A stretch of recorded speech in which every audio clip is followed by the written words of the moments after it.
Hello and welcome to episode 132 of the Talk Nintendo podcast.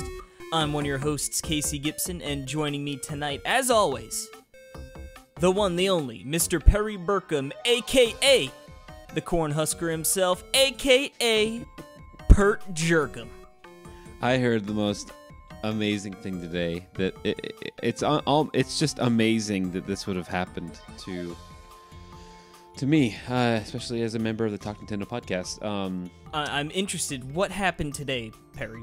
Or well, I was Pert? I was recording with a guy today, and he basically said, we were talking about something. He said, "Yeah, whatever. You're the expert."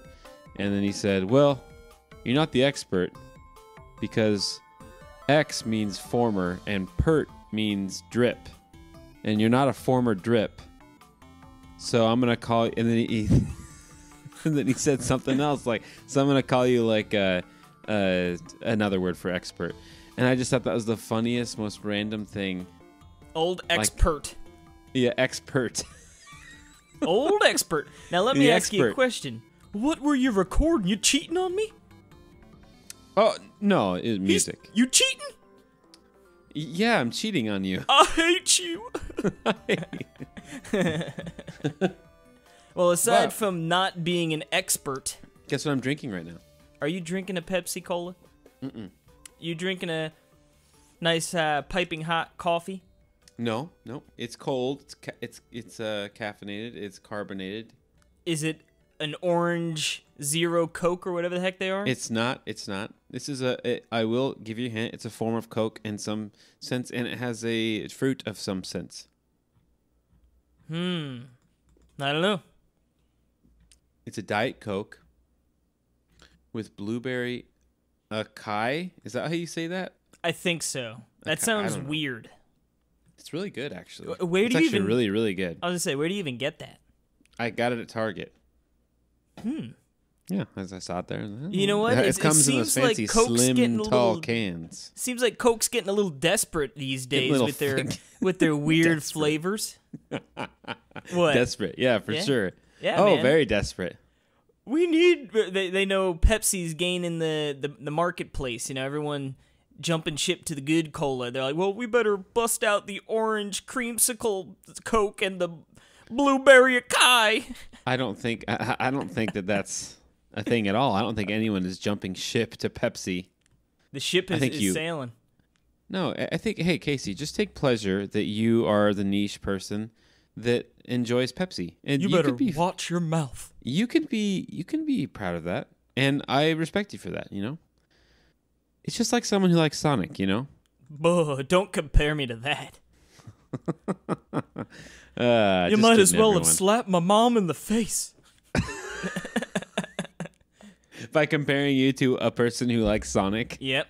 that's akin Yeah. to slapping The your mom in the face. utmost Huh? disrespect, and you just Oh, said it yeah. right to me. You know what? You're right. I take that back. I'm very sorry. I really didn't mean to say it. It sounded better in my head. Yep. Well, Anyway, just don't let it happen again, okay? okay, I won't.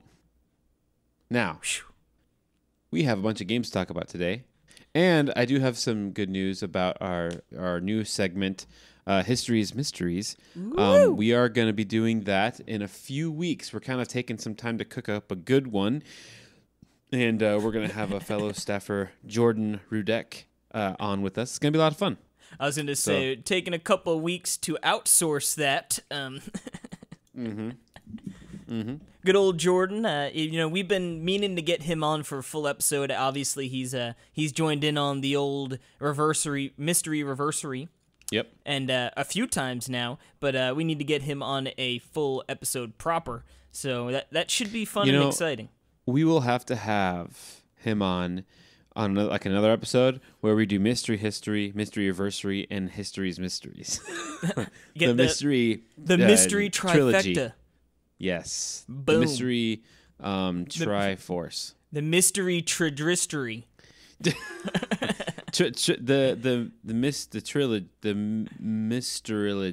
mystrilogy. Mystrilogy, I like it. There you go. The Holy Mystrilogy. Yeah, and now we need to say something because this is really funny. And I think I was looking at our notes today, and I think we went all of last week without talking about Labo VR.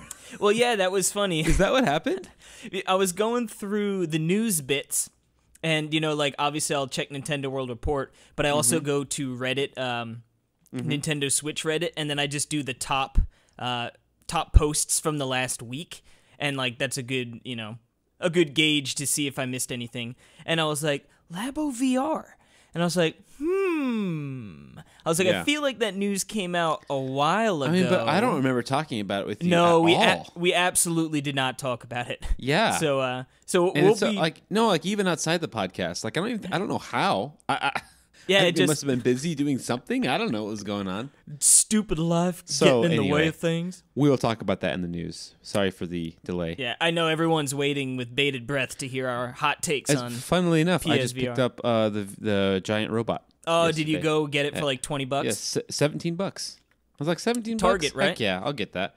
I was going to get the other one, The variety pack. the car one. Oh, I forgot about that. And I know, and I was like, yeah, that one always interested me.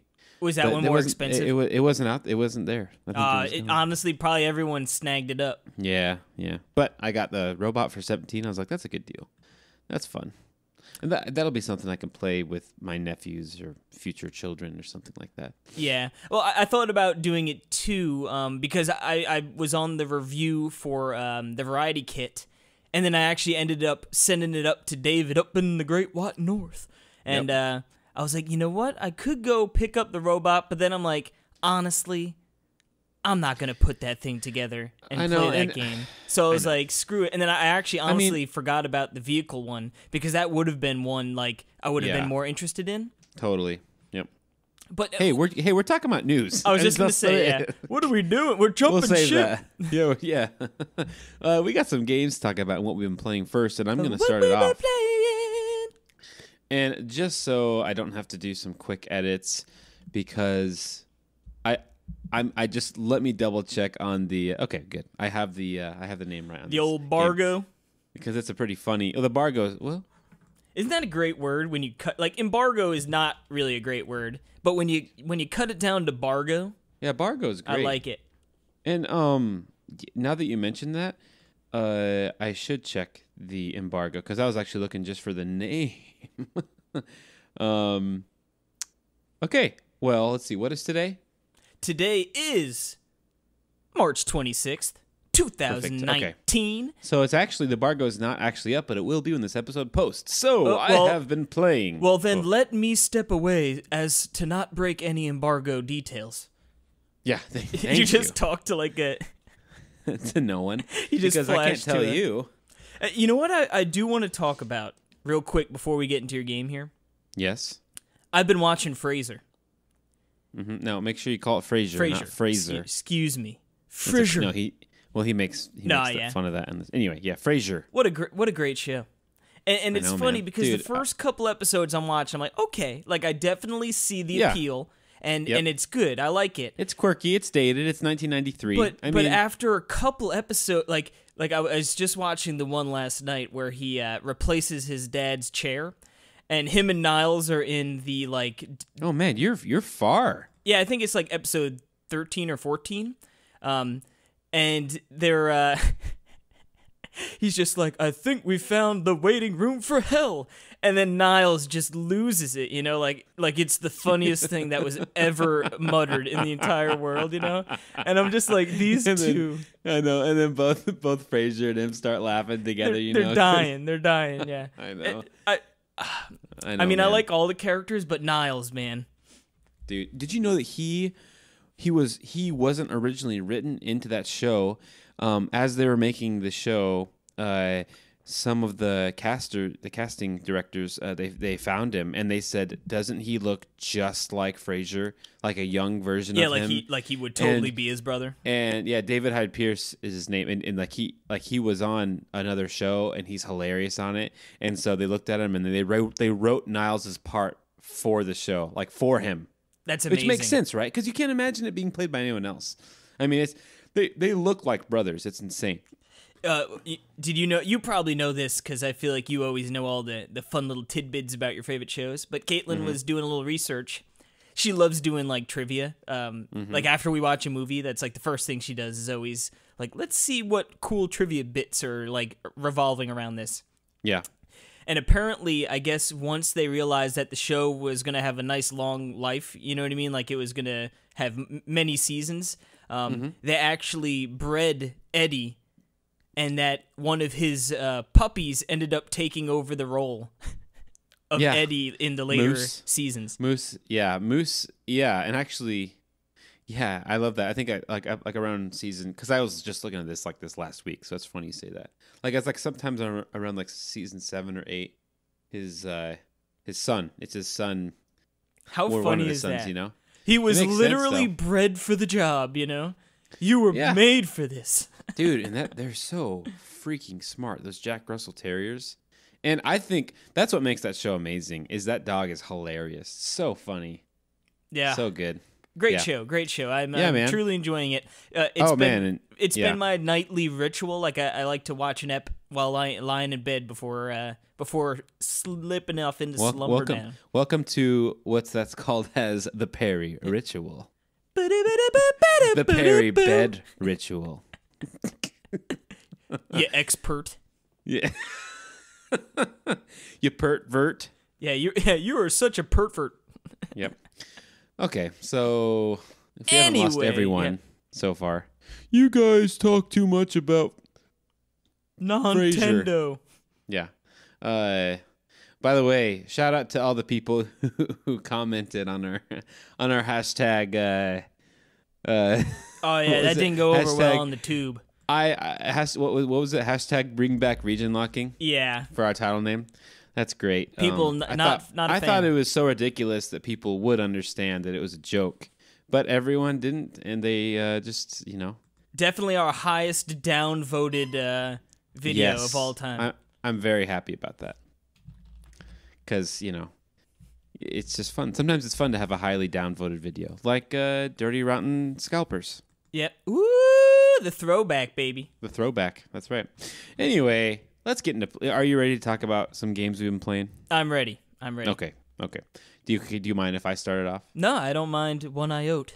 All right. Well, I have been playing this little puzzle game called She Remembered Caterpillars.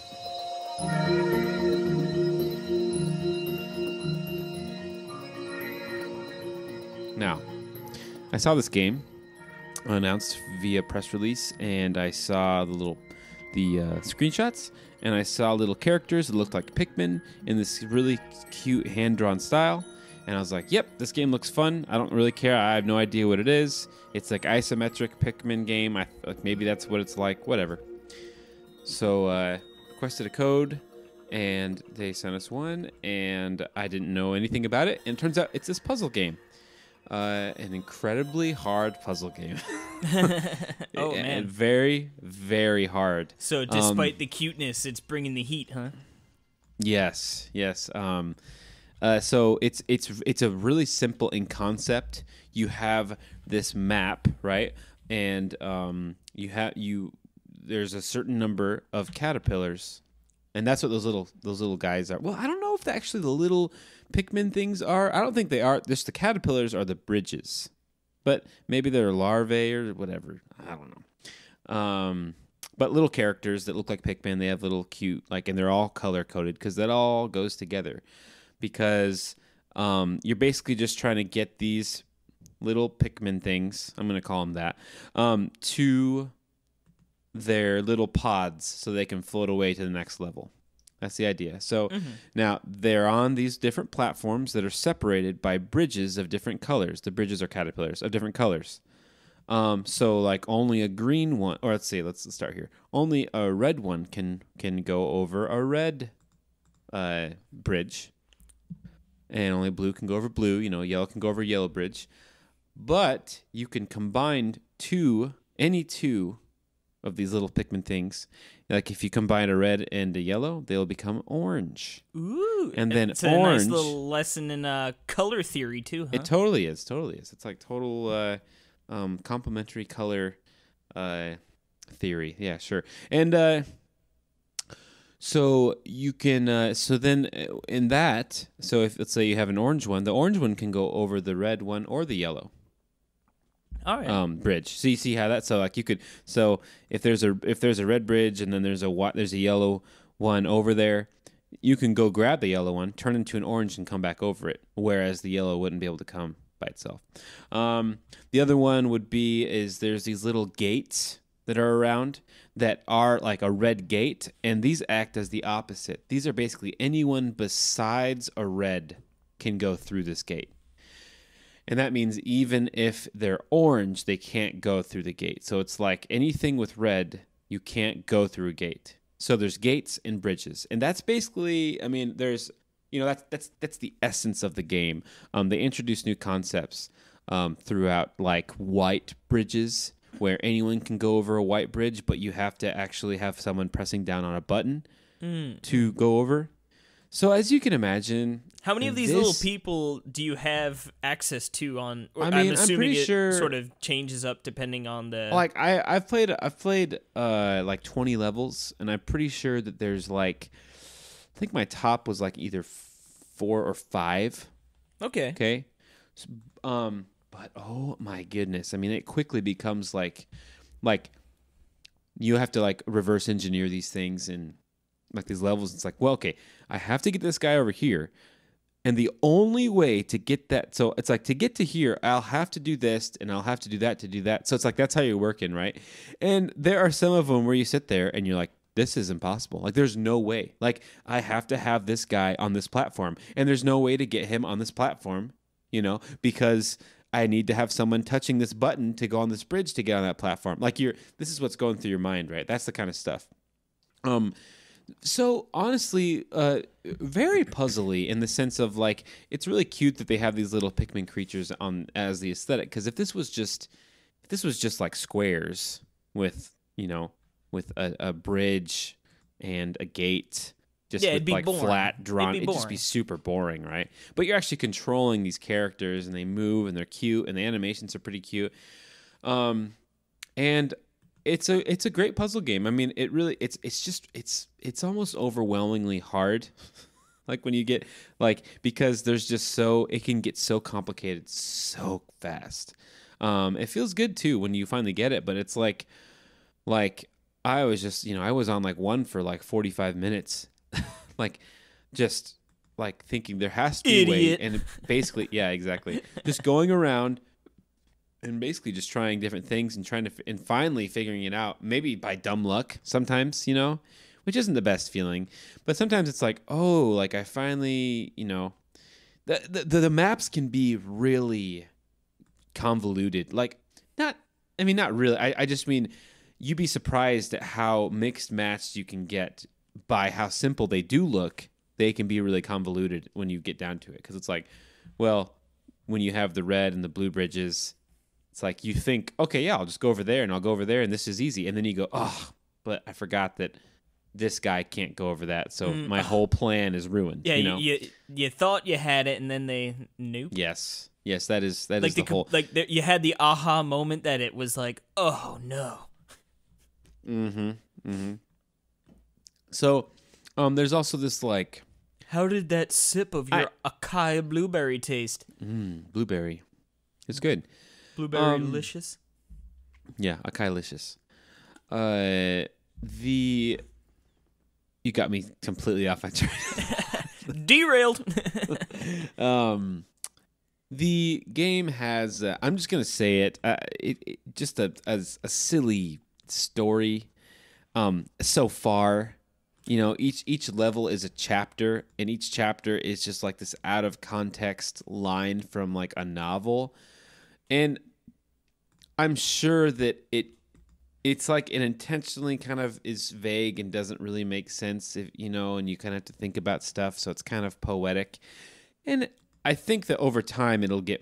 Hopefully, it zeroes in on what the heck is going on, but it's. Whatever. I feel like it in these games, doesn't make usually it worse. the story just takes the backseat anyway. Like they put one in there because you sort of you don't need one, but it doesn't ruin it at all. And like I said, it could actually turn into something that's actually pretty cool, and it just might be the long haul where you need to be invested and get really further into the game. I just will say that it's a very hard puzzle game. So I mean, it's like Picross and all those where you can kind of there's a formula of doing it, and they can be really tough too. But this one is like, man, it's tough. So I would just be on the lookout for that. But that's a She Remembered Caterpillars. It is out now, or I think it's out now. The review embargo is out now, so. Yeah, I feel like for a game like that, the review embargo is probably close to launch. I can't imagine they'd be like, "Don't talk about this game. It's coming out next week." Right, exactly. So, anywho, yeah, I know that you've been reviewing a couple games. Yeah, it was it's been a hot minute since I did some reviews, so sort of went all in this last week on a pair of twin stick shooters, and I'm going to be talking about both those games. But I'm going to start out with Iron Cryptical.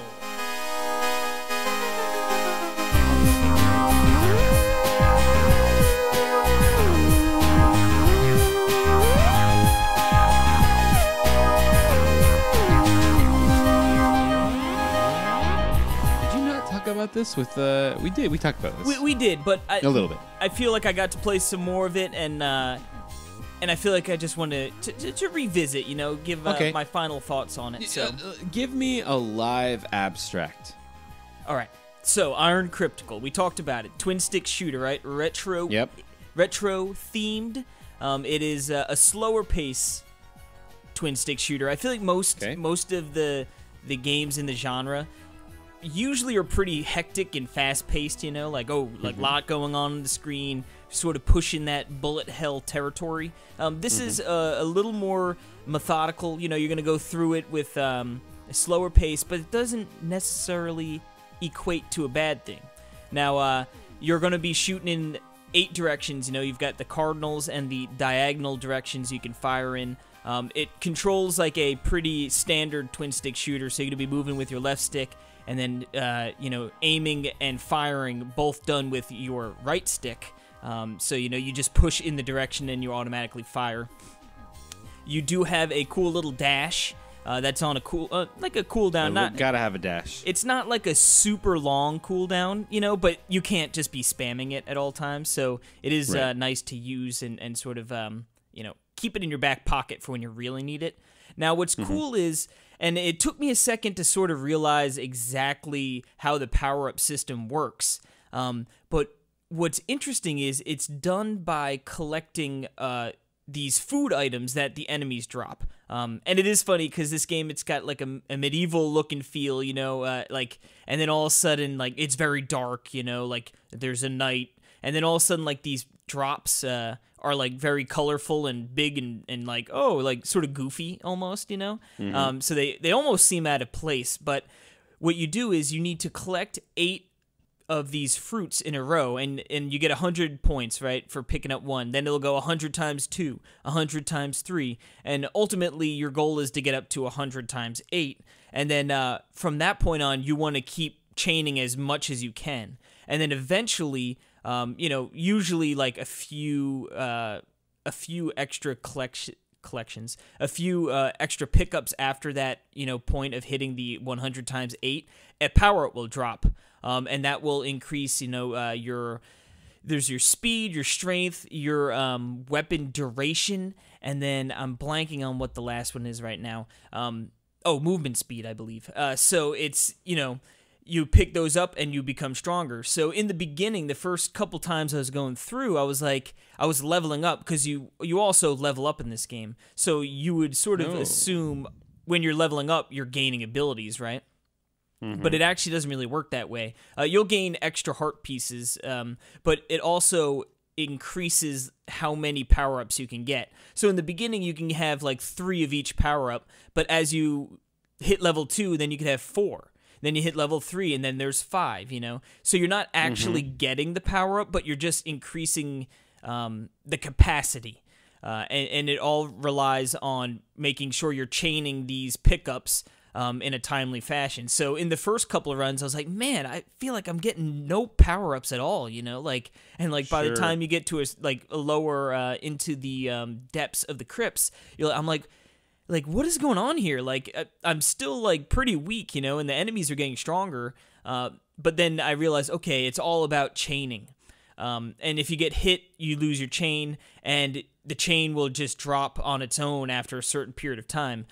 You know, I don't know exactly how long, you know, a couple seconds, not so tight that it's like you're dropping it all the time, but there's definitely a focus on, okay, we need to kill enemies, and then I need to pick up this item relatively quick. And the items disappear too, so it becomes sort of a juggling act of keeping up your multiplier while killing enemies and picking up more power-ups before they disappear. So it actually, it's pretty fun and rewarding. The game doesn't do a great job of articulating exactly how that works in the beginning. There is like an instructions tab that like tells you like, okay, you want to try and you know, multiply this, but it's not exactly clear that's how you get your power-ups, you know? At least not initially until I sort of did some more research and I was like, okay, now I get it. But yeah, it's actually pretty fun and it's rewarding to chain these things, and all of a sudden now, you know, I'm getting into the lower levels and my guy's stronger and faster, and you know, the items, the weapons I'm picking up, they last longer because they're on like a cooldown. So you pick, not a cooldown, on a timer. So you pick them up and you can use them, and then they eventually disappear, and then you go back to your sort of standard weapon. And what's cool is too that when you clear each room, there's multiple exits from each room, and they're branching paths, which they all lead to the same end boss of each floor. But you know, there's risk reward for different rooms. You know, some are more difficult. Some, you know, eventually lead to where the shop might be, where you could buy upgrades. You know, so it's fun to have sort of that agency to dictate where you're going to go and what rooms you're going to pop into. Now, what is a little annoying, there are some rooms that are like super dark, and especially in handheld mode, like to the point where it's very difficult to even see the enemies. Is this pixely? Yeah, it's retro, so it's, you know, that 8-bit graphics. Oh, so it's awful. We hate 8-bit Boo. graphics. No, it's yeah. I mean, like the visuals aren't like, oh my god, amazing, but they do the job, you know. And I remember seeing. I mean, they're colorful, right? And they're pretty cute, right? I mean, like, not super. I mean, like, I guess the pickups and stuff are very colorful, so there is a bunch of color involved. But like the rooms themselves are more dark and I'd say gritty. You know, like they're going for that more. You're in a crypt, you know, kind of thing. But yeah, there was color with the cryptical with the enemies and stuff. And what's cool is there are 3 difficulties. So you know, if you wanted to do, there's easy, normal, and hard. So you know, it sort of welcomes all people, regardless if you're, you know, good at the game or not. You know, you could sort of keep pushing forward. And the bosses are fun. You know, they're not like overly complicated, but you know, I looked forward to facing them and getting to the end. And yeah, I mean, overall, it's a very fun game. And like I said, in the beginning, I was definitely a little confused on how the power-ups worked. But like once I got a grasp of it, it was rewarding and take some examication. The edumacation from the expert. Gotcha. From the former drip. That drippity drip, baby. But yeah, it's like I said, it's you know, runs co-op. Take a little bit of time to develop. So if you're looking for like I can get in there, I could play or, you know, do a run or whatever, and I've got 10 minutes to do so, you know, this isn't going to be that game. You know, if you're making a deep run, you're going to be playing for a minute, you know? And like I said, it's not a bad thing, but it's just, you know, a little on the slower paced side of things. Sure. But yeah, Iron Cryptical, pretty fun little game. Good. Well, I've been also playing a fun little game. Oh yeah! A fun little game. Oh yeah! Oh yeah! Escúchame. Escúchame. That this game shadow launched, and this happens to be a game that I've clamored for over on the Talk Nintendo podcast many a time. And this is one of the first. It's a sequel to one of the first games I reviewed on the Switch. And that is, you know it, You know it. Oh, I know it. Blaster Master 02.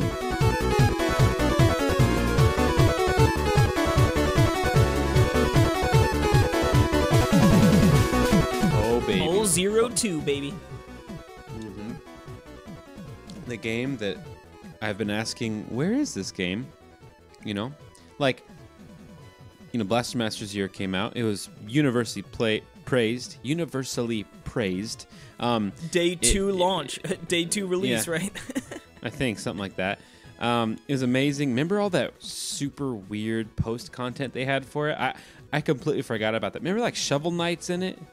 No. And like Shantae? I don't remember that. Exactly. There's like weird paid DLC for this game. So weird. Exactly. You don't even remember paid? Yeah. Yes. It's Very like, interesting. You can play through the game as Shovel Knight and like you can dig and cool. It's really cool. Interesting. Anyway. But yeah, anyway. So it's like, where the heck is Shovel Knight 2? Where the heck is Blaster Master 02? And it's here. And turns out it's freaking awesome. Isn't it awesome that, like, I love when a game like that doesn't leak at all and you just get hit with the greatness, you know? I know. It's crazy. And from the indie presentation, it looks so cool. Just seeing the trailer for it. And I was just so excited by it. It looked like they took the first game and they enhanced it, made it bigger and more fun. And that's exactly what I wanted. I honestly did want that with this game, because that was something that was missing from Blaster Master Zero, the first one, is it wasn't super big, and it didn't really have that grandeur. And that's what they did with this one. This one is like, it's not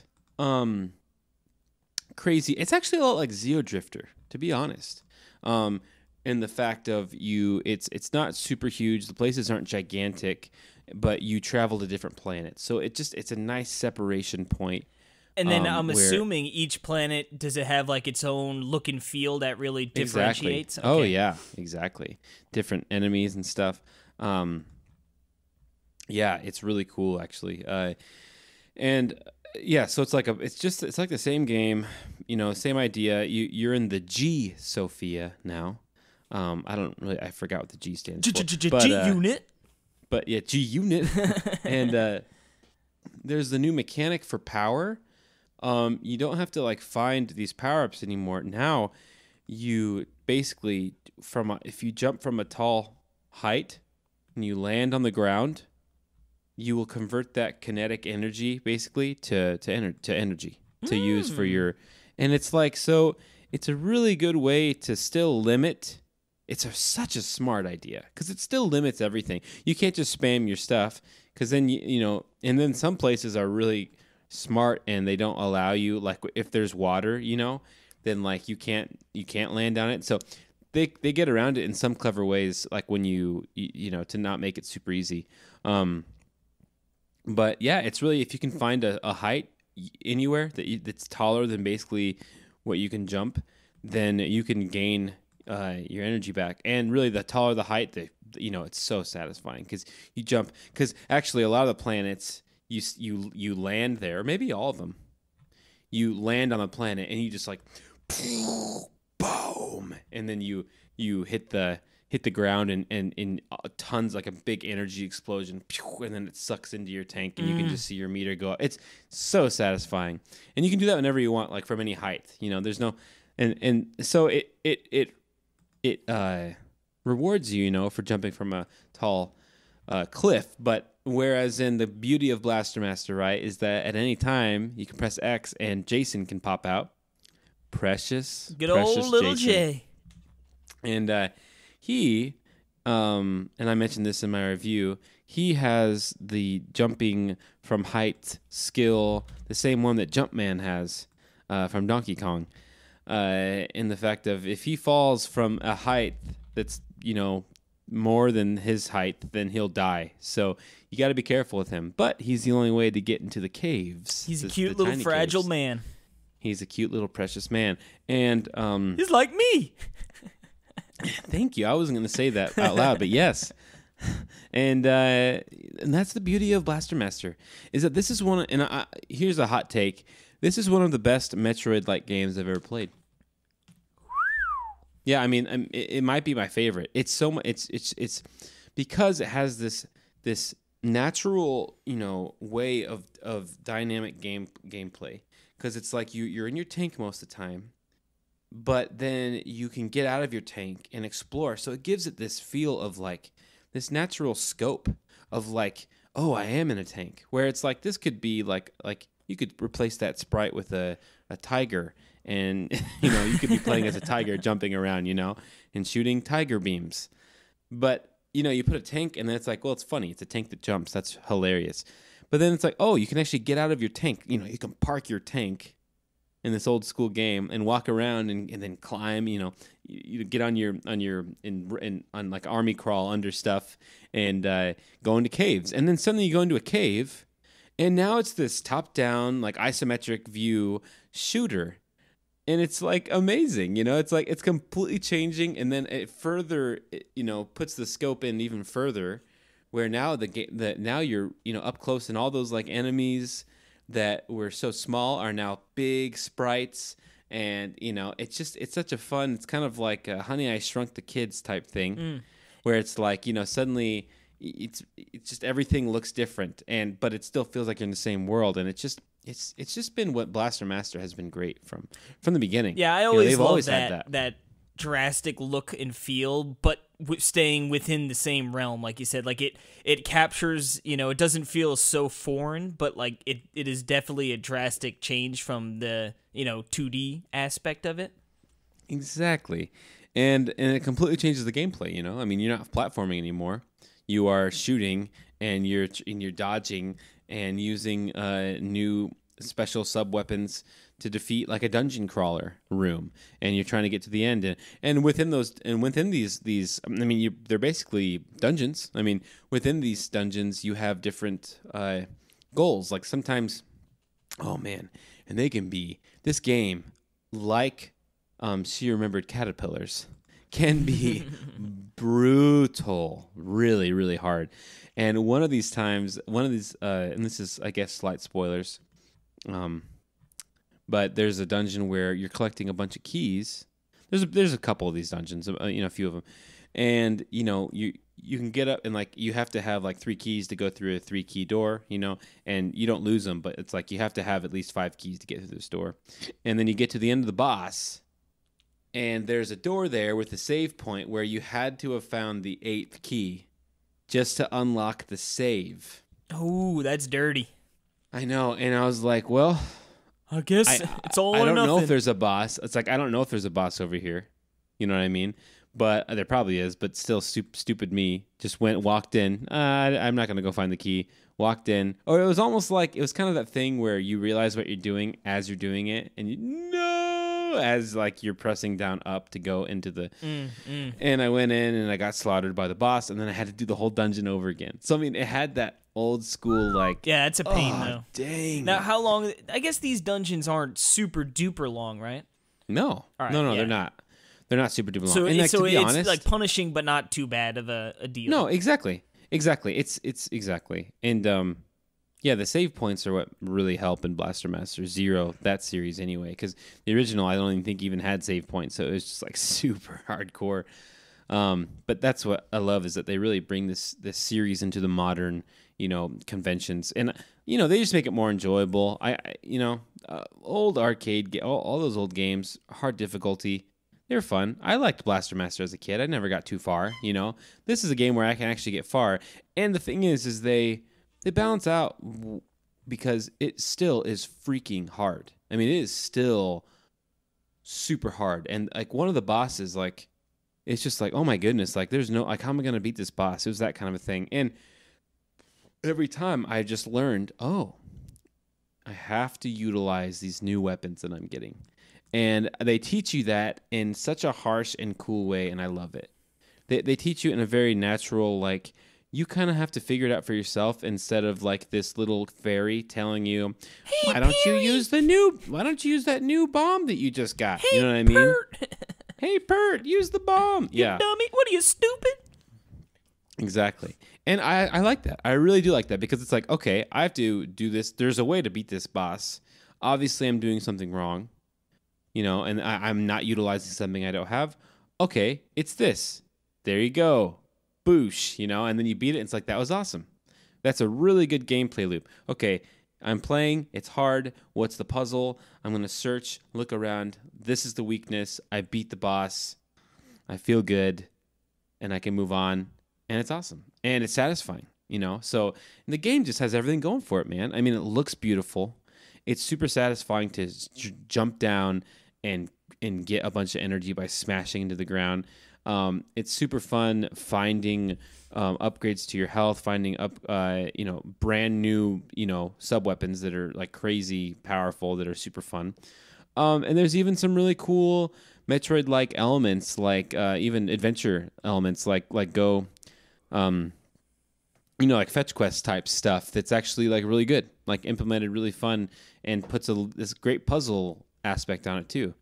And there was a part that it was so funny. I'm not going to get into specifics, but there's a part that Jill and we basically got to one of these challenges that I hadn't been tasked to do yet. But it was still there, right? And really I needed an item to do these challenges. But Jill and I figured out a way to do it before I even unlocked the item in this like insane way. And to be honest, I was like, is this how you're supposed to do it? Like, and so it was just crazy because we did it and like I barely did it. And it's like, I cannot believe that worked. I can't believe that's what I was supposed to do. And then like after I did that, like the next room, I unlocked this thing that makes it way easy easier. as pie. You're like, oh, der. And it's like, oh man. So I was like, here's a speed. I'm a speed runner now, Casey. Ooh, look at you, man. I broke the game. Yeah, you should report it, man. Let the Blaster Master community know. Although they probably already know. Yes. But from what I'm gathering, if I'm right, hear me out here, you're really enjoying this game. Mm-hmm. Well, that's good to hear. Very much so. It is a lot of fun. It is a lot of fun. I do have myself a nice little code, so I will be jam-a-lamming to this game. Dude, it is as well. So good, man. It is one of my favorite Metroid games. I mean, of all time. It is so good. I'm really heavily enjoying myself. So, yeah, check out Blaster Master 02. Check out my review. Hopefully, it's up by the time this episode posts. So check that out. But I want to hear about this game that you've been going on and on and on about and saying it's the best game in the world. Yep, and that's right. I'm going to be talking about guns, gore, and... No, I'm just kidding. We're going to be talking about the shadow-dropped Nuclear Throne. Nuclear. It's pronounced nuclear.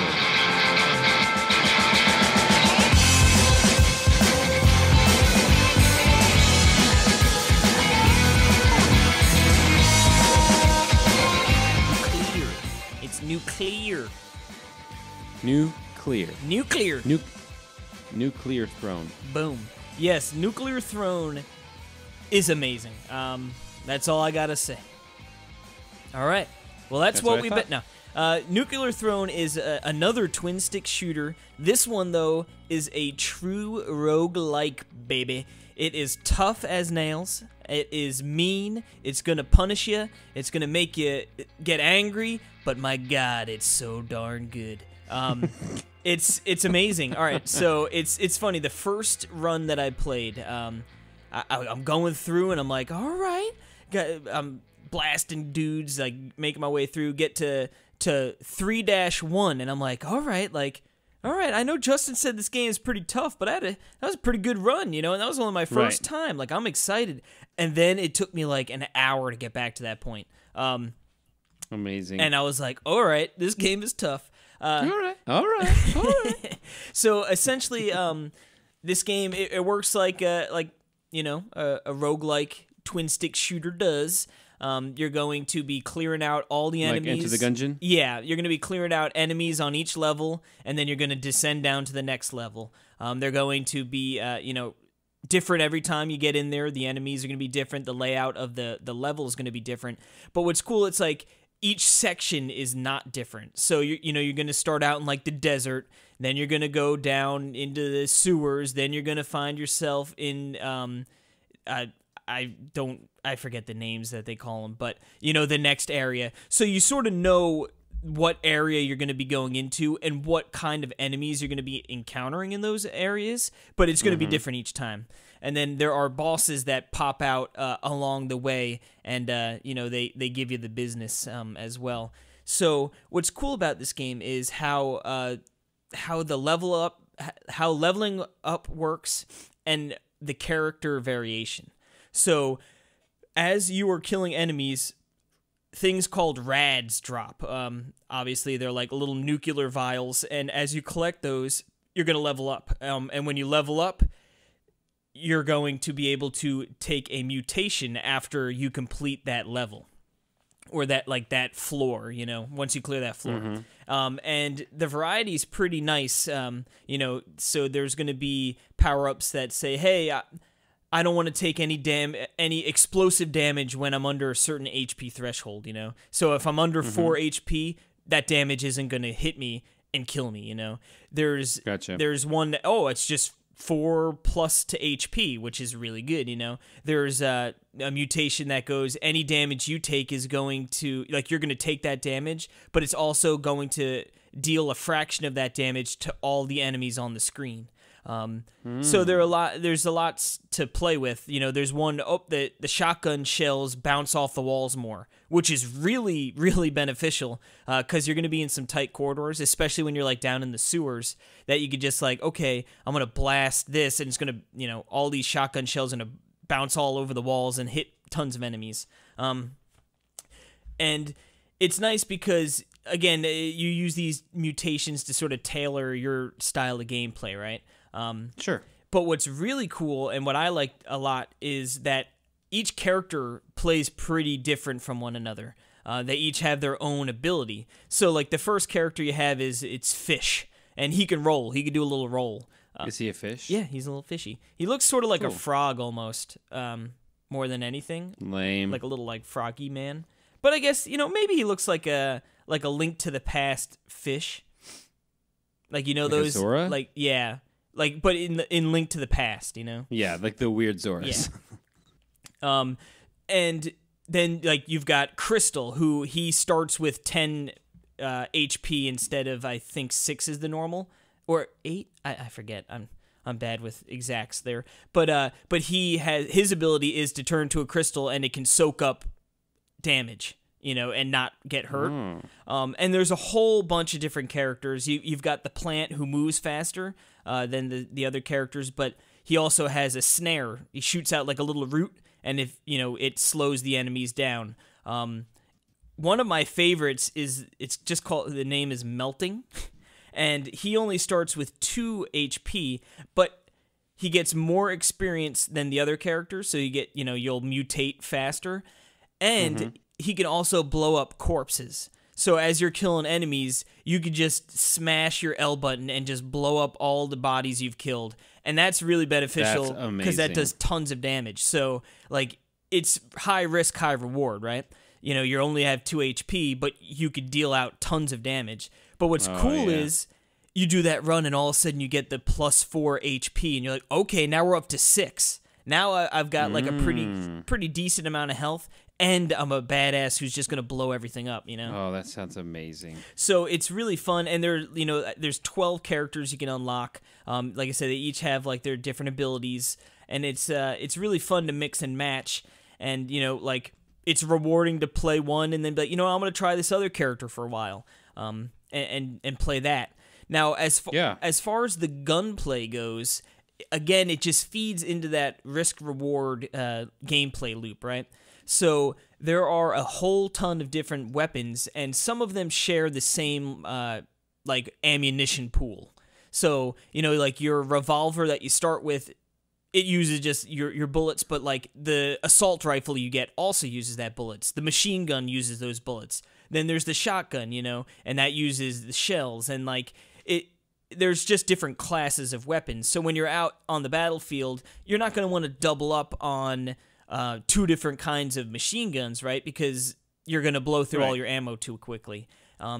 but also like in the beginning it's sort of like, okay, or the early stages, like, all right, I got these weapons, right? Like, I'm gonna grab my shotgun, I'm gonna grab my laser gun, they're not gonna mix, ammunition pools or anything. But later on, all of a sudden, there's a quadruple machine gun. Like, yeah, Oh like, my goodness. let's go. But you're gonna blow through ammunition unbelievably quick. So it's one of those risks, like, sure, this is going to do an insane amount of damage, and it's going to, like, if I'm ever in a pinch and I got a quad freaking machine gun here, like, I'm going to be able to take out enemies pretty quickly and sort of save my hide, but you're going to blow through your ammo in, like, 2 seconds, and then you're going to have to hope that your other gun has ammo, or, you're sort of protecting, some sort of ammo pool, because you can find yourself ammoless, and then you're like, uh-oh. And then you just die? Yeah, well,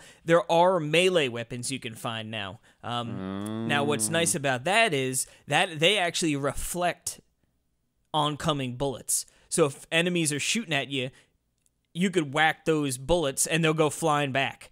So not only is that great for defensive play because you're not getting hit with the ammo, you could sort of turn the tables and use their ammo and their fire against them. Now, of course, melee doesn't have great range, so you're going to have to be up in the thick of it. And, obviously the closer you are to enemies, that's going to really, put you in harm's way, which, just a couple of hits can end your run real quick, Oh, yeah. Like, especially... That's a true roguelike. Oh, yeah. Like, there are a couple... now, these guys, I hate them, but they're fire. There actually be enemies that sort of look like they're dead, and then they pop up, and they have a shovel, and they just whack the crap out of you, and all of a sudden, like, if you're not on your toes, you're dead, Like, you get hit with that melee weapon, they're fast, they're running at you, you're like, oh, God. Oh, yeah. Yeah. There are now what I find to be sort of cheap. The only sort of cheap death in this game, I feel like, is like the chests that turn out to be enemies, because they're very rare. It's not like a common thing where like I ever thought like, oh, this might be a fake chest. I'm like, all right, like let me go see what's in here, Kid Icarus. So on occasion, all of a sudden it'd be like I've been having a decent run, and then bam, dead. So that's like the only bit of like unfairness. But is there any indication at all that it could be? Not that I could tell. Okay. And like I said, they're rare. It's not like out of 10 chests you're gonna get 1 or 2 fake ones. Like I've played hours of this game and like it's happened to me, a handful of times. So it's just one of those things where it's like I sort of wish it wasn't there, or there was, like you said, some sort of way to better be able to notice. But other than that, like the game feels super fair. It's tough, don't get me wrong, very tough, but fair. There are like explosions that kill you, where in the beginning you sort of like I found myself, dying to those more often.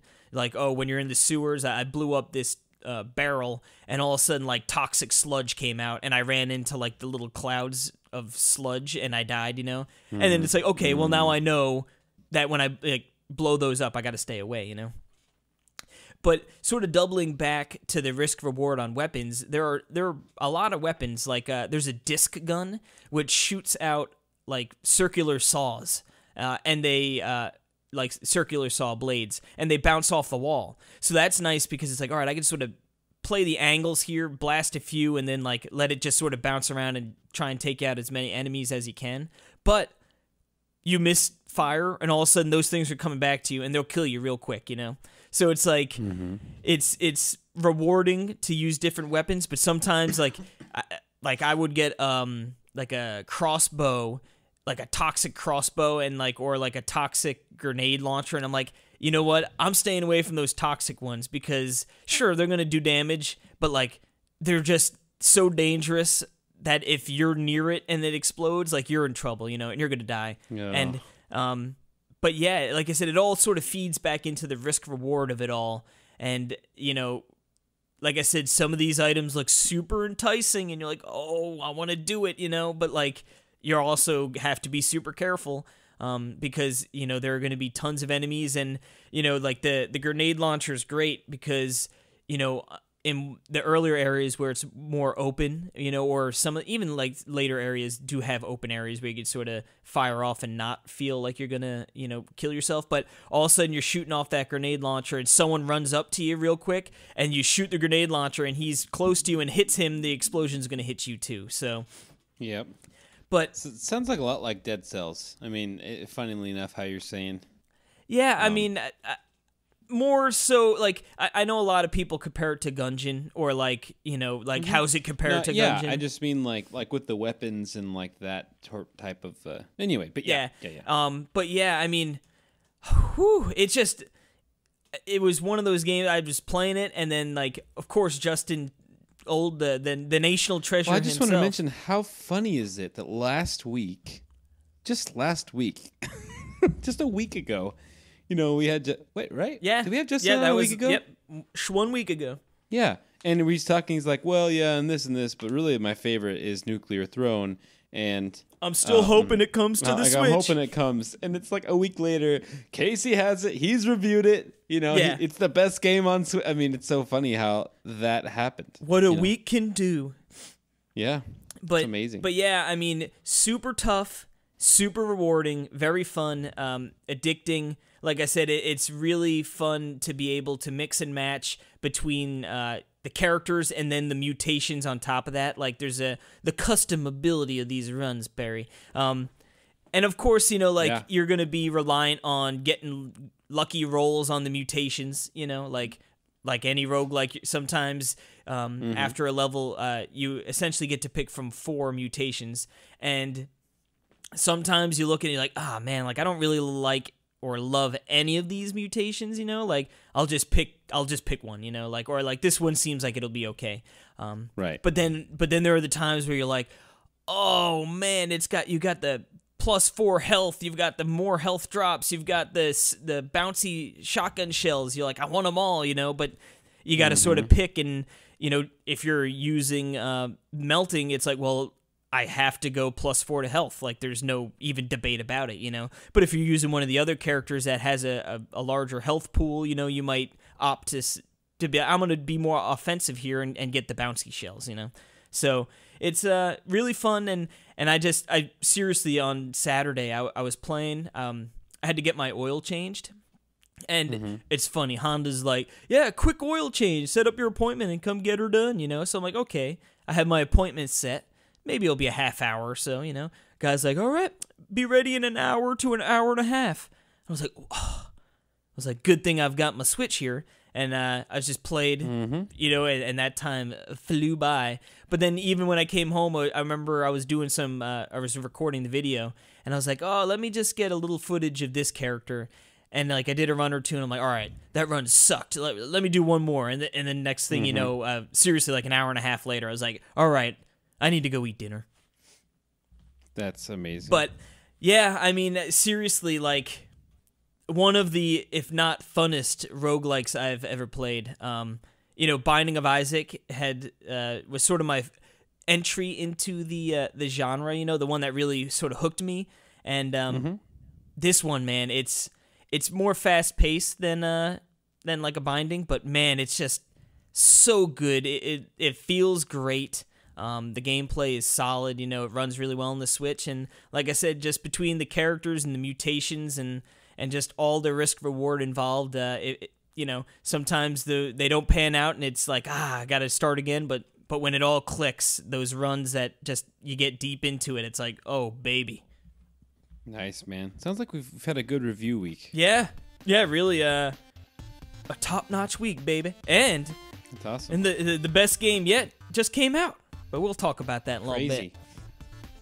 We'll talk about on our next segment. Yes, sir. Which we will do when we come back from this quick little ditty of a break. Diddly-diddly-doo.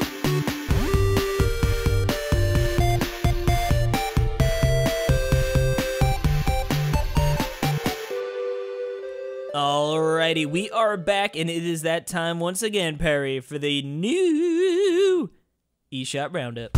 The new eShop Roundup. Yeehaw! One of these days I need to do and just acapella jingles. Yeah. That'll be when I come out there We'll do acapella, joint acapellas of all of our jingles. I love it.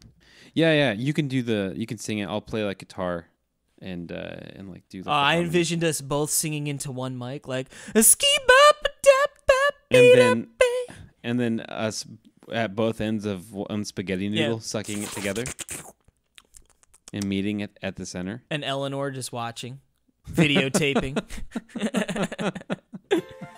Anyway, our first game is FF7, and I can't even imagine. You jumped the gun, dang it!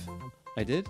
Well, I was gonna lead with my other game and then just say, well, really, the other game matters, but way to blow it. No, this is good. No, because I think your second game will sound really great. Yeah, in contrast to this. Yeah, because FF7, I have no idea what that could possibly stand for. Final Fantasy VII, baby. It is here. We've waited over 20 years for this big, beautiful game to grace the Nintendo console. Any Nintendo console. We've been waiting, and it's finally here, Perry. Finally. My goodness. I gotta tell you what. With you and David and Jordan and I don't know, whoever else, you guys have been so hyped for this game. Like, hyped than I've seen for a lot since, like, for a long time. I haven't seen someone so hyped. Man, it's, you know what I mean? It's you just have been like hyped for this. It's just, I mean, it first and foremost is a great game, you know. Now, I have no idea. It is also a game I've never beat.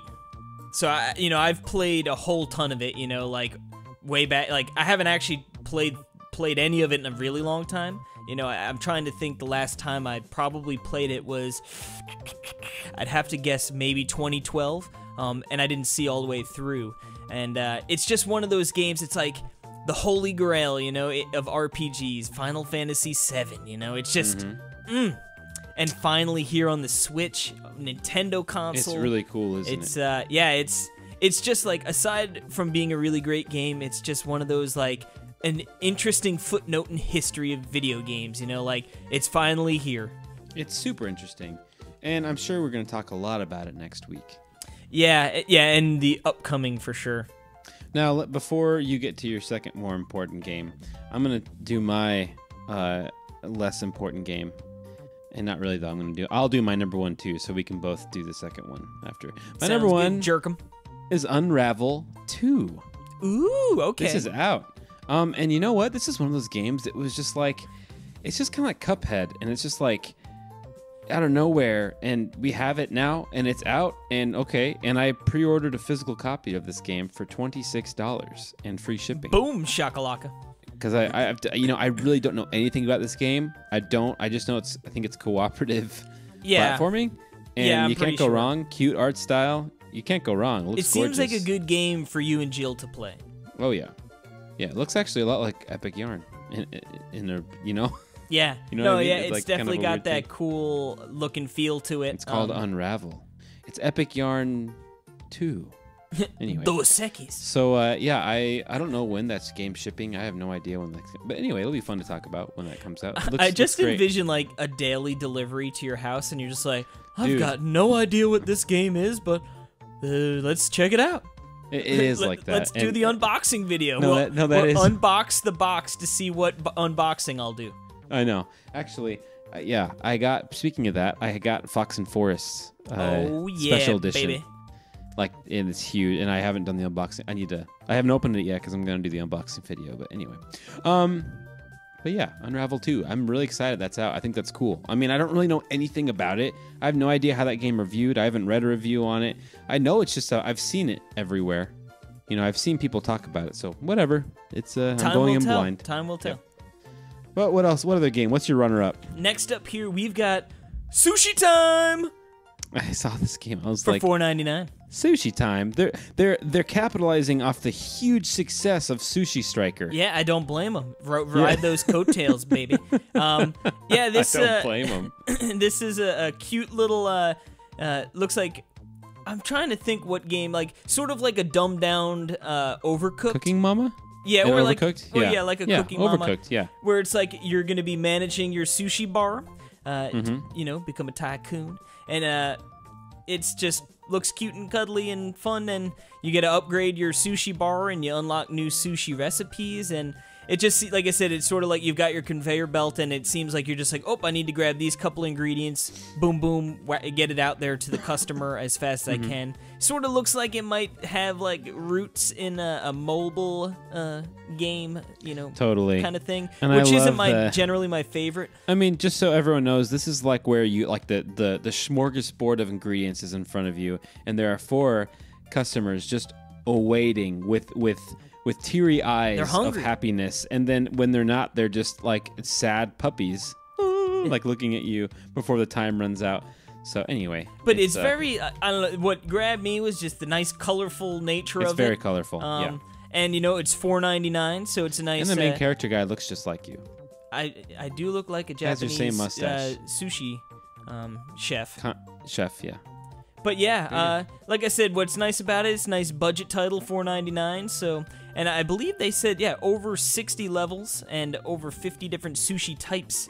So it seems like it could maybe, you know, if you get into it, it might be able to last you a little bit of time so you get some good bang for your buck. There you go. So if you're on the budget, there you go. I also have my cheaper of my games. That is Super Phantom Cat Remake. And you know me, I'm a cat guy. You know me.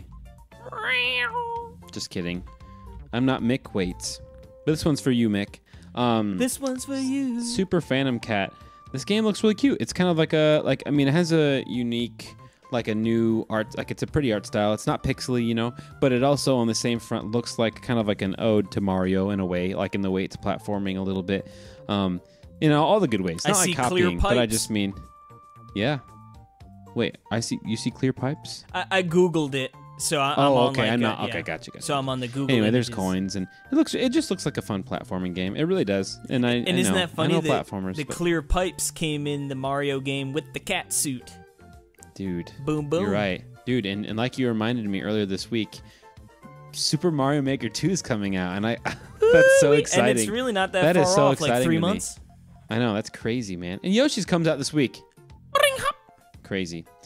We'll see if I put some time in because I'm not getting it on the day of. I'm getting it a few days later. You know? Monday. So you'll have to really. We chose for the free shipping, didn't we, Case? We sure instead did. Instead of the, I'm not paying $7. Yeah, it was like $8. Yeah, all the savings you get from the Gamers Club, Exactly. it goes right into shipping. Like, Exactly. No thanks. Mm-hmm. I'm not. You know, I as soon might as be that- an expert, but I'm no Jimmy.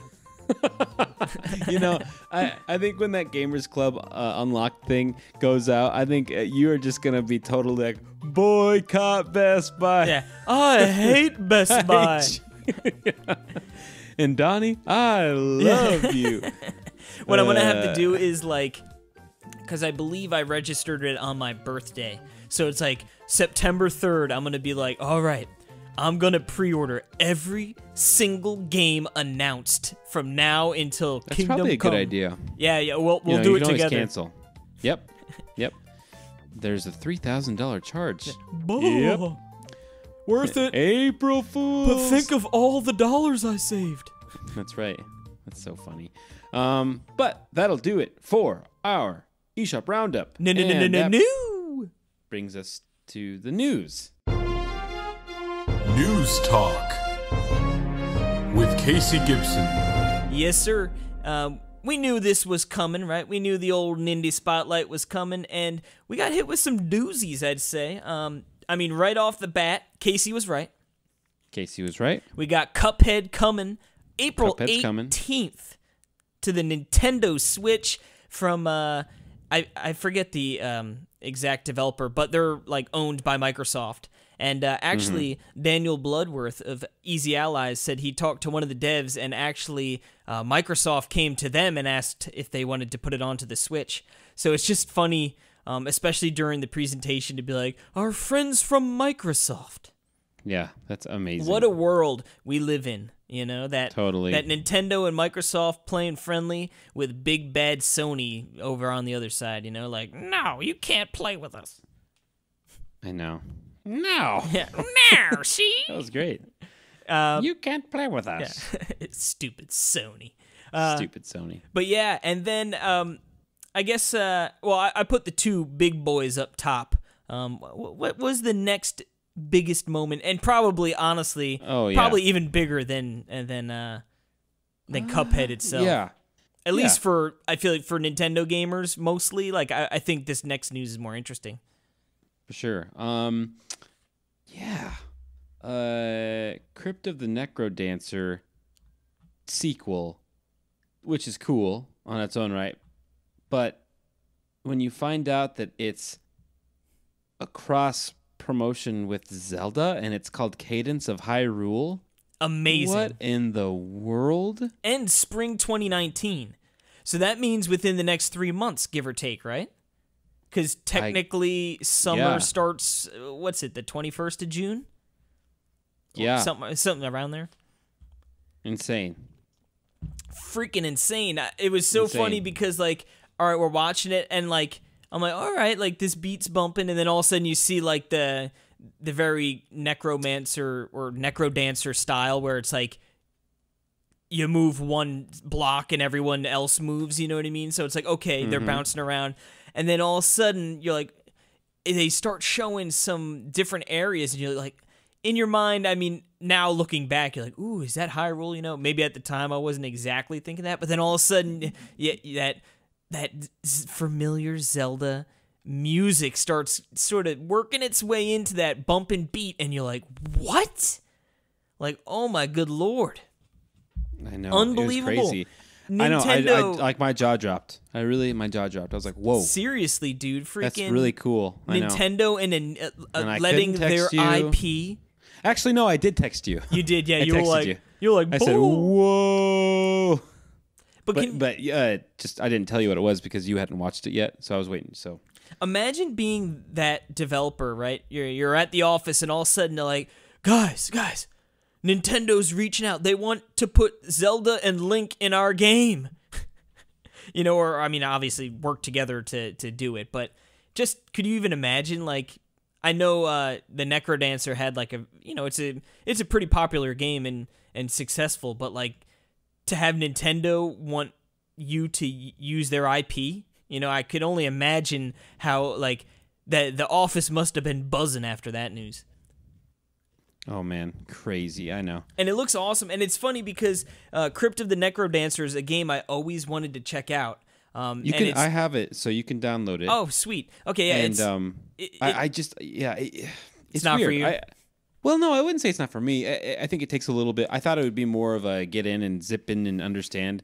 I think it just takes a little bit more, and I just didn't have enough time to sink in like when I first started it. Because it's almost more puzzly, right? Because, like, you need to figure out, like, because I'm thinking with even watching the Cadence of Hyrule trailer, it's like you need to sort of like move in directions to get enemies to sort of line up where you want them Right. to be, you know? So it seems almost like it's got like a pretty heavy puzzle element almost Right. into it, Right. like baked Exactly. in. But yeah, it looks really cool. Yeah, and just I listed a couple other pretty cool looking games here. You got Katana Zero. That one, high flying action, looks pretty sweet. That one did look really cool. I that was the one where it's like that. It's like a girl like just murdering everyone in sight, and then you go to therapy sessions, and then the therapist like injects you with drugs at the end. Right? Is that the one? That's a crazy therapist. Uh-huh. That's no Yeah. buenos. Sounds like an expert. But yeah, it looks pretty darn cool. That's coming out April 18th, so not that far off. I should say, Yeah. I already said the release dates for the other one. Rad, that one looked pretty Yeah, cool. this game. Yeah, it looked really weird and pretty looks cool. rad, It was like the world is in ruins and you're making everything green and happy But and then there's you're also, also like getting fighting. mutations, you know, yeah, and like Yes, pooping that's what out it was, little like, weird. yeah, and like growing like arms and legs, right? Or something like Yeah, that. yeah. So it looks like you could really mess around with the main character and the abilities quite a bit. Totally. That one's coming out summer 19. Then you've got Blood Roots, Blood Roots. which looks pretty darn cool as well. I can't remember what this one was, to be honest. This one was, of course, I've got the screenshots here, but now I'm like sort of blanking on exactly. what it was. I just took screenshots Yeah, on my phone. I think that one is like a shooter of some sorts. Yeah, let me just check it out right here. Yeah, we better not look like a bunch of Jimberts. Yeah. Oh yeah, this is the one where you're like jumping around the area and like just jumping on everything and like just destroying everything with like combos, Okay, yep. I believe. I believe. And Well, yeah, it's funny very 'cause colorful. Yeah, that's right. Yeah, because like you were jumping off stuff like to get up to higher levels and just That's right. unleashing havoc with like Yeah, barrels it looks and pretty stuff. good. Yeah. Yeah, it looks pretty sweet. That one also a summer 19 joint. You've got Pine, which this one was like the open world. Zelda-like. Yeah. Looks like Breath of the Wild. Yeah. Kind of. And right? looks like it could be really, really cool. And Yeah. I love the logo. I was like, when I saw this game, I was like, Casey's gonna like this game. Yeah, It no, just looked, you know, that one and it looked cool. definitely looks like it could It be up had my like alley. it had the whole like anthropomorphic almost like animals, like the tribes, right? Like the bear tribe and like the Yeah, moose tribe. yeah, something like that. you're- Something like that. Was there moose?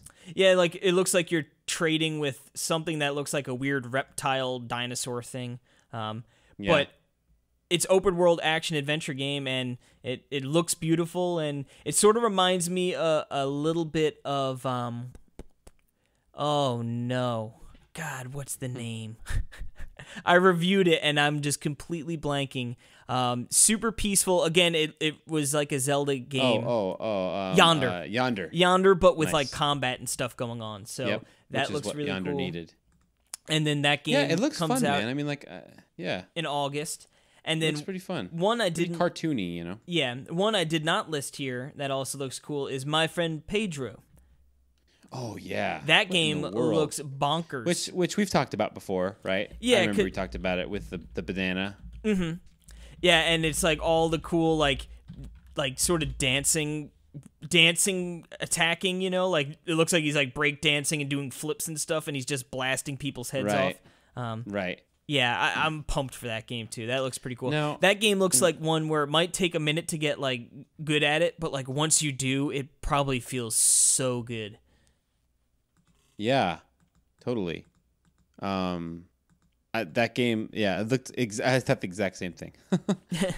Now I can't remember, and you don't have it listed here. There was the game that actually looked like I'm not into these games too much. Like I think they're cool, but it was like the dog sledding game. Oh yeah, I forget the name of that one. I can't remember what it was either, and I feel really bad. But that game looked so cool. The Red because Lantern. That's what it was, the Red Lantern. Thank you. That game was like, I love dogs, and I see you have 4 dogs there, or 5 or whatever, and then like I see at parts you have the 3. bear. What happened to those other ones? And then the end of it, it shows them a bear attacking and eating your dog, and I was like, oh my goodness, this is like awful, you know. But I really love that concept. I think it's really neat. And it's a roguelite too, so Is it? yep. Oh man. Yeah. What's I'm cool kinda- is, I think it looks really cool. That dog is the real MVP though, because he was jumping and saving you. I know. But I love sad, my dog. sad time. My dog would do that.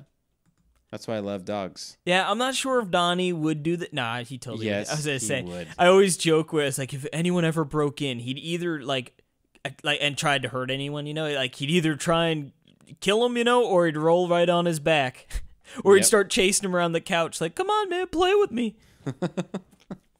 Exactly. My dog would just take him down. Yeah, no, I think Don would probably go into fight mode. Yep. Good boy. Very But yeah, good boy. it was a really cool, I mean, I think a satisfying direct. I think it had a lot, I mean, a Cuphead and Cadence of Hyrule is like, Yeah, the start with you a know. bang, end with a bang, and then I mean, that was, yeah, that's how you should always do it. And then I think everything that's how in you between. should always do it. Nintendo, listen to me. That's how you should always do it. Because I think a lot of your little directs that, you know, somehow they turn out to be like, you know, sometimes we find them, we're like, yeah, it was an okay direct. I think just the managing of where you would have put your announcements would have been, you know, perfect. 'Cause I just think that's how you should do it. You start big, and it's like, oh man, now I'm interested, and then you end big, and it's like, what? Yeah, you go out with that Especially with, beautiful like, taste a of new nectar. Zelda game, and it's like the best part about it is that this is a new Zelda game, you know, with our favorite characters that we know and love, but it's not made by Nintendo, and it's not like they're not using like up their resources like making this game. It's fun. I love that. It's pretty crazy, man. It's pretty crazy. I'd say so. Yeah, I'd say But it's straight almost up as crazy bonkers. as these new rumors going around. Yep. Well, what rumors are those, Perry? Well, there's talk of two, not one, but two new Switch models coming out this Two? year. Boom. Two of them, yeah. Apparently, one targeting enhanced with like avid gamers with enhanced features, and then the other like more cheaper and casual friendly. And I can't really imagine. Now let's speculate. It's time to speculate. We What could this speculate. possibly mean? Well, I think Okay, the cheaper let's- one makes sense to me, right? Let's look at the cheaper one. Yeah. So what would that be? I could see it being Dockless. dockless and Joy-Conless.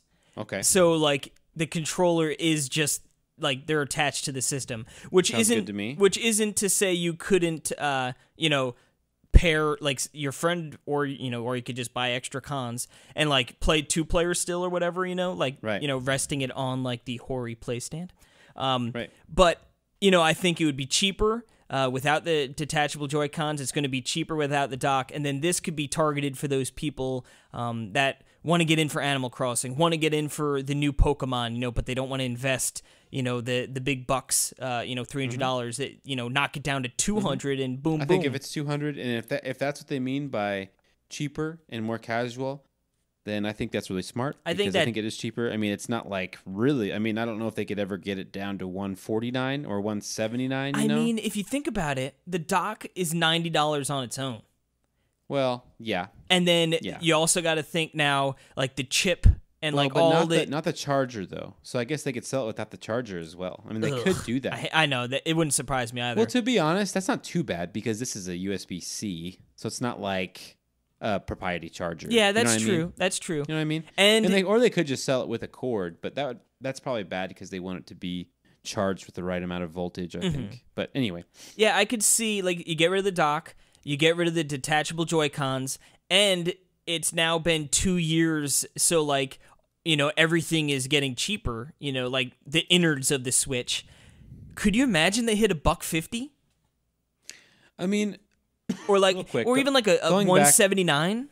I want to step back just a little bit when you say the detachable Joy-Cons and that being cheaper and everything. Now, that is cool. Now, but I got to think, would that be cheaper for them? Like would making them not removable, I guess it would make the unit more, it would make it stronger, right?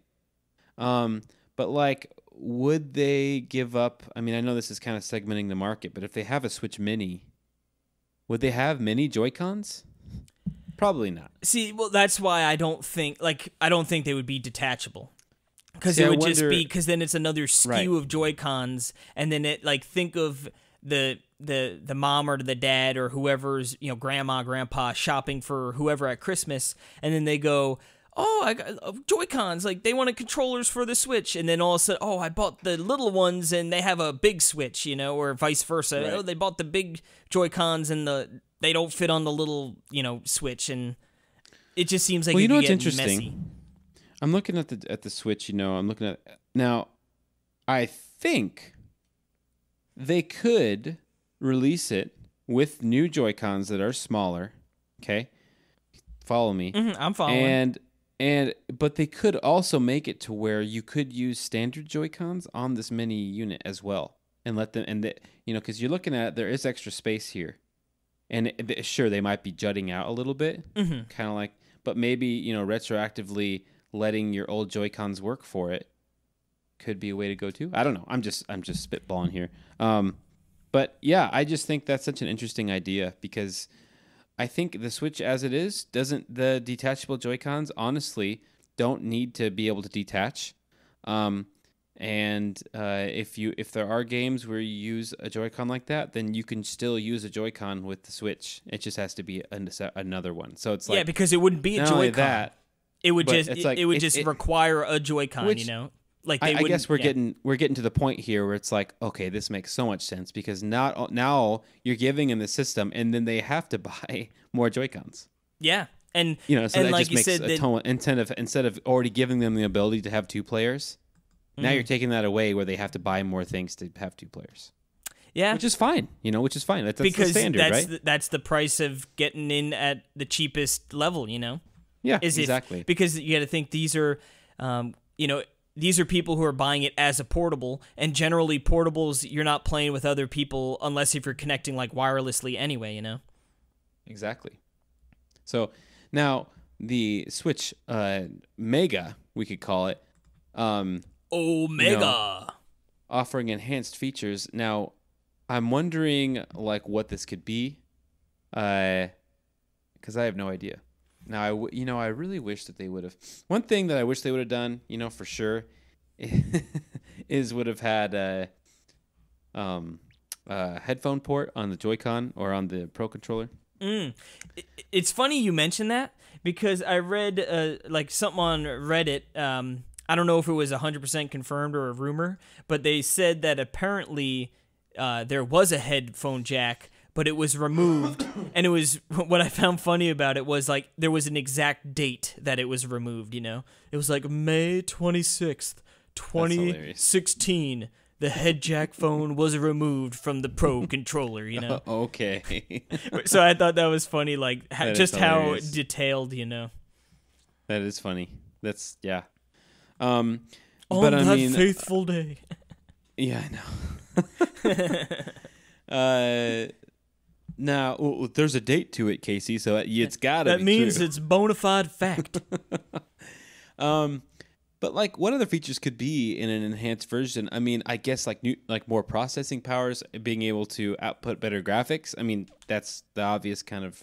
Yeah, that seems Enhancements, like right? it would be for sure because, obviously Nintendo could use that. I don't know if it would be them capitalizing too much because they wouldn't want to fragment the marketplace too much where it's like, hey, it looks a bajillion times nicer here. But I think third parties like Mortal Kombat 11, Doom, like these games would probably salivate at the idea of like, oh, baby, we can get some more horsepower out of here. I mean, And it'll also maybe mean some games that haven't come to the Switch yet would have, the ability to, even if they were maybe exclusive to the new, I just don't think that's going to be possible. Like, I don't think they're going to make, because that's essentially a sequel console. That's like Switch 2. I mean, But that's like or the new Switch Plus. 3DS. Yes, exactly. And it's like, I don't know if we're at that point where we have the new 3DS yet. You know what I mean? I mean, if you think about maybe. it, if it releases around Christmas, that's 2.5 years of the life cycle. So presumably probably right in the middle, give or take. I guess, yeah. I just think that where they're at now, maybe that, I don't know. I mean, segmenting the market now so that some games don't work on your original Switch is really weird to me because they've never done that before on a home console. Yeah, no, it would certainly be weird. I think And- another option outside of maybe just like a small boost to power would be making the screen bigger. Because, like, if you look at the Switch now, right, like the bevel around it, it's pretty big, It's like a half an inch on the sides, maybe Oh, yeah. a little less. Yeah, If you no, push definitely. that the entire bevel was all screen, and maybe you make it like a fancier screen, Yeah, I guess. like that I would be a just- selling point, I think a bigger screen, right? I guess that's something enhanced features, Other than that, it's like, Because they, more comfortable Joy-Cons. I mean, Joy-Cons aren't that comfortable at all. 'Cause A I'm- D-pad, yeah. maybe. Because I don't I'm know. thinking like they probably wouldn't want to make it much bigger because then it would, maybe it wouldn't work. I mean, I guess if you made it bigger, they could still make it fit in the dock. It's But I'm thinking so more the big. Joy-Cons would be like awkward, Right. So So I So really it's like think they would just be working with that bevel if they were going to make the screen bigger. I bet that with these, if these are two new units, I bet they'll have a dock that works with both of them. Maybe. Well, instead I of mean, having- if they obviously- kept like the plugins like on the bottom of the Switch located like in the same area, like there's no reason a bigger one wouldn't be able to rest inside a dock. a bigger one for sure. So maybe just have like a Switch Mini dock or something. Oh, well, I'm thinking if you have a mini, that's it. You're not going to be able to play unless no, there's no way they're gonna take away that ability. No way. But I don't know. No, there's no chance. That'd be stupid. Like, because that's the whole point of the thing. But like if you're someone who wants to play in the screen, you just get the regular one.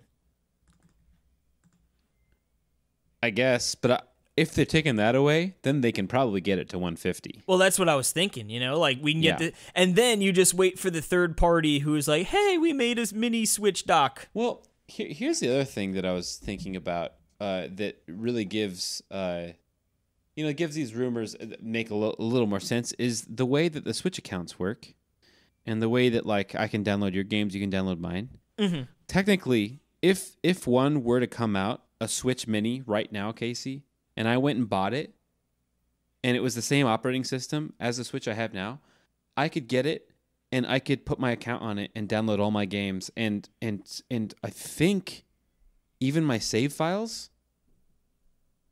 Yeah. And I think that like hypothetically I could play a game on my Switch at home and then save to the cloud and then download that save and play that on my Switch Mini on the go, which I know it sounds silly. Convoluted. It sounds like a Vita.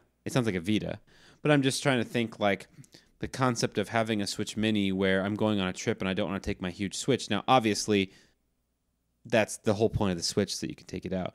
But I'm trying to think from how they could market it. I don't think they're trying to sell that version to you, though. Okay, well, I just mean, I said, I think they just want to have a SKU where it goes, hey, you want to play that new Pokemon game real bad, and you don't want to, drop or you can't drop $300. Like, get this version, and then hey, you could also get Zelda, and then you could get Mario, and then all of a sudden maybe you love playing it and you want to play in the TV, and then you buy a regular Switch, Mm-hmm. But yeah, I don't know. Yeah, it's tricky. I don't think they would ever. I honestly don't think they would ever release a Switch that wouldn't switch. Yeah, this is. But of course, I never thought they would release a 3DS that wouldn't 3D. So yeah, and that's way more telling than. Like that name is way more like inducive to like this is what that does. Well, the nice thing is they got away with it by having 2DS. The 2DS. They got so lucky, and I can't believe that's a thing. And it worked, and it's still available to buy at the store. But you know what I mean? They could do that, and I don't think they would. I'm not saying they wouldn't. I just don't think they would. But that's probably why they probably will, because they always do. There's gonna be something that we're not thinking of, right? That's like, oh, duh, that's what they're gonna do. Yeah, we'll be like, wow, we're dumb. Yeah, we talked about it for like 15 minutes, and we didn't think of that. Well, I know, you just got to think of, there has to be something and a reason to do it, because they're selling these things very well. One of the best. I think it wasn't the best selling system last year. Flying off the shelf. Yeah, I mean they've had an excellent year, so they've got to be doing something, because they didn't really put out any games last year. So something's going on. I don't know. Very interesting. But it's exciting, because I honestly would be interested in both of these. Obviously, because I'm Perry. The Jerkum. And I'm Jerry. And so, one for Perry, one for Jerry. So I totally feel like this is exciting to me. So boom. Yeah, it should be interesting. And maybe that'll I love be new hardware. I mean, that would probably be E3 territory, right? If it's going to come out this year. Well, didn't it say, wasn't part of the rumor that it was coming out this summer? That I'm not 100% sure. But even then, see, I guess it's like, it depends, how exciting the new hardware is. Like, if it's something where it's like, oh my God, I need to get that. Like, it could be an E3 thing, But, like, maybe, I don't know. You know what I'm saying? Well, Time will tell, that is for sure. But we also got a new game announcement, Perry. No way. Shantae 5. Shantae 5. I didn't know they were still making Shantae games. Just kidding. They made like 10 in the last... It seems like it. What do you but not mean? really. This is 5. It's the 5th. Yeah, I guess they... Let's see. So there's the first one on Game Boy I think they just Color. re-released a whole bunch. No, I know. I actually like that it's called Shantae 5. It's like Mario Kart 7. They Mario Karted it. They carded it. They carded it. We got Shantae on the Game Boy Color. Shantae on DSi. That's Shantae 2, right? You're asking the wrong man. And the Pirate's Curse is 3. Shantae and the Half Genie Hero is 4. So this would be Shantae 5. There you go. It's legit. They were right. They numbered it right, I believe. I've only played 3, and it was pretty good. But I'm not a huge Shantae fan. It's one of those games I was always interested in checking out, but never got around to it. And then now there's just like 14 quadrillion games out, so it's like, nah, I'm all right. That's funny. That's a funny reason, because I understand. That's like me in Final Fantasy. Been there. But, I mean, honestly, Pirate's Curse is great. And these games are cool, and they're really pretty. Like, the pixel art was amazing. And I know Half Genie Hero wasn't pixel art, I believe. And that's cool, you know. I'm not a pixel art Junkie? jerk. Yeah, junkie. And so, this is cool. The Shantae character just doesn't... You don't do it for you? doesn't do it for me. No. I just don't really care. Well, That's all. Moving right along. I respect the character in the game, but I just Hey, sometimes Yeah. it ain't for everybody. But ain't for everyone. next up, we talked a little bit about it before, but we got Labo VR. Yeah, this is really fun, and you know what? We heard about it, and Nintendo reported on this like a month ago. You know, that Nintendo is working on a form of VR. So hey, there you go. And this just makes sense, right? I mean, in every sense of the word. And I think there's a lot of really fun ideas. And I think this is the best Labo for sure, because this does what that takes VR, and it really, I mean, honestly, from what I've experienced, the best kind of stuff has been the gimmicky stuff, but it's actually really, really cool. You know, like it's actually really, really neat gimmicky stuff. And this just is VR, has like 60 games, you know?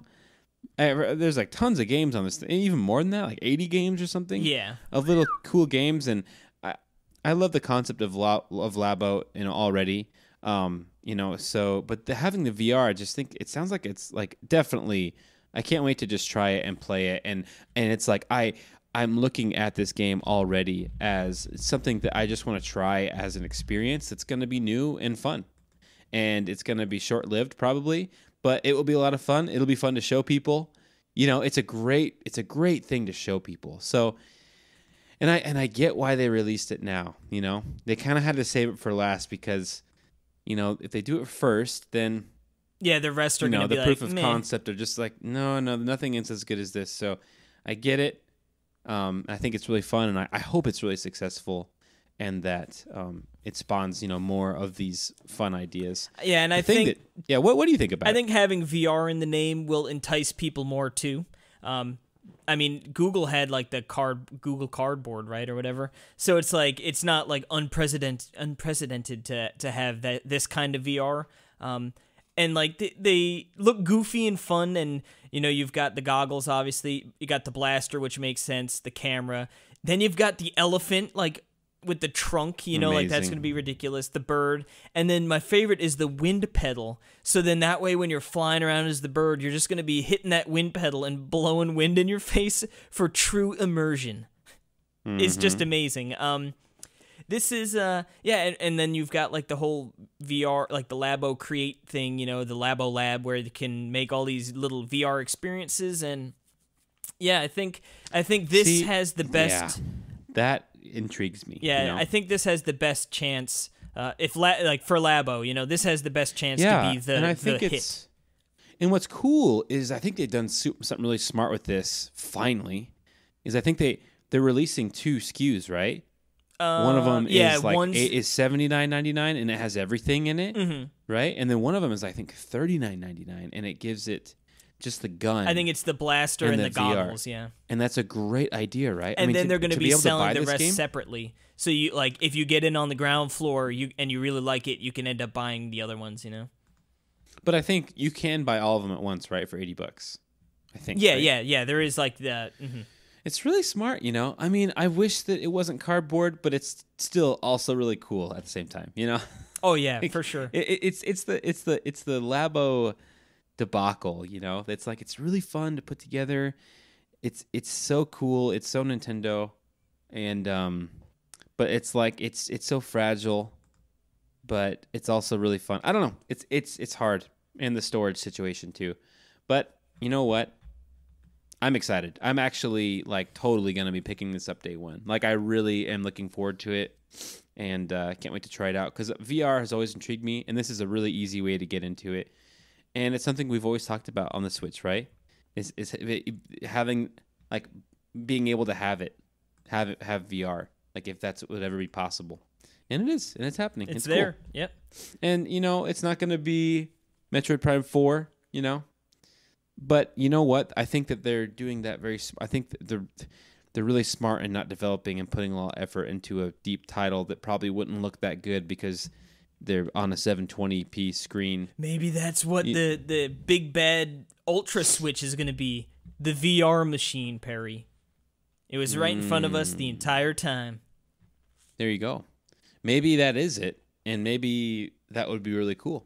Like maybe Switch VR is what it is. Could you imagine? That'd be amazing. Well, I mean, that'd be crazy. I don't know if it'd be amazing. It could be really cool. It would I'm be. telling you It what, would certainly be cool. PSVR very, very much intrigues me. You know, but it's just like it's not. It's too my much Nintendo. money to get into it, and I know, like, I Yep. would definitely, like, I feel like I'd play it for a week. You'd be like, "It's amazing," you know, and then I'd be like, "All right," and then I never played it again. Or like, I just can't understand why Nintendo wouldn't want to make a virtual reality based system and really put a lot of effort and support into it. I don't know. You know what I'm saying? That's it. Sorry, I was trying to joke about the virtual. Oh, no, board, I know. but it didn't land. No, you just didn't let it land. No, we just kept, much like the Virtual Boy itself, it never landed. Yeah, poor thing. It wasn't that good though. Nope. But this one looks a lot better. It would be so cool though to have, like, how hilarious would if they released a $20 like little stand that looked like the Virtual Boy stand, and you could put your Switch in there and put your goggles up and play Virtual Boy games. Yeah. That would be Could you my imagine? dream come true. I'd be like, okay, I'm done. This is it. This is all I've lived Life for. is complete. I mean, that would just be so great, you know? Or like, imagine they do that, and then they say, like, okay, this is like what this is Perry's dreams here, okay? Welcome to a segment called Perry's Dreams. They show this Labo VR, and they show the new expansion for Labo VR. It's a Virtual Boy VR, and then they show that it comes with Virtual Boy Wario Land, and then that preludes the announcement of Virtual Boy Wario Land 2. Yeah, the never released. But this is just a sequel to it, and it's just on the Switch, And it's a in new color, Wario yeah. Land game. Yeah, and he breaks out of it, and oh man, good old Wario. You keep on Anyway. dreaming, you big pert. Thank you, and thank you for listening to Perry's Dreams. Ba-dee-dee-doo-doo. Thank you. And final, but yeah. to wrap up the news block, we talked about it before. Happy Final Fantasy 7 Day, Perry. To you Happy and Final yours. Fantasy 7 Day. What? I always forget what it is. So yeah, March 26th, Final Fantasy 7 Day. Woo! Finally, they came crawling back, didn't they, Case? Yep. They left us. They knew. They went to their stupid PlayStation. But now who's laughing now? Who's laughing now? No one. We're happy. We're very happy that you're back. We welcomed you back With open arms, baby. In Smash Bros. We love you more than Waluigi, to be honest. Woo! We have. You heard it here you know, first. Well, I'm saying Perry Nintendo likes Cloud does. more than Waluigi. Oh, that is a bona fide fact. Yep. I think only proven by the episodes that we've recorded here. Yep. Which we are done with our 132nd second episode. Put it in the books, Perry. Put it in the books. It's in the books. Yeah, I guess you don't realize this, but every time that we publish, I burn a CD of our episode and I put it in its own disc and I put it in my own closet in the shelf up on the shelf. And do you call that the book? That's the book. Put it in the book. Yep. But yeah, it's been a lot of fun. Thank you for joining me, Casey. Why, you're very welcome. Thank you you for joining me. For holding off. You're welcome. Thank you for holding off on Final Fantasy VII for a little bit longer. Yep. Did you start it yet? No. Really? Not yet. Are you going to start right now? Yeah. Probably get a drink, maybe a little something to munch on, then probably. Oh man, look at you! You're like, I'm gonna get a drink, and gonna probably go and take a shower and maybe I'll play it next week. No, I thought like you're really like I'm gonna get some rose petals and like lay it around my Switch dock and yeah. The violinist is on the way to play the sweet intro music and yes. All right. I've got the candles already lit. You're a real pervert. Yep, that's me. All right. Well, I'll let you go, and you can catch us on Twitter at Talk Nintendo Pod. That's Talk Nintendo POD. And I should have been FF7. FF7. That's Talk Nintendo FF7. And we'll see you next week when Casey realizes that it's not really that good of a game. Yeah. And I don't know about all that, but I will be here next week. That's for sure. It can only live up to your hopes and dreams. Amen.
I hate you. Caterpillars. You might as well have slapped my mom in the face. They're capitalizing off the huge success of Sushi Striker. Yeah, I don't blame them.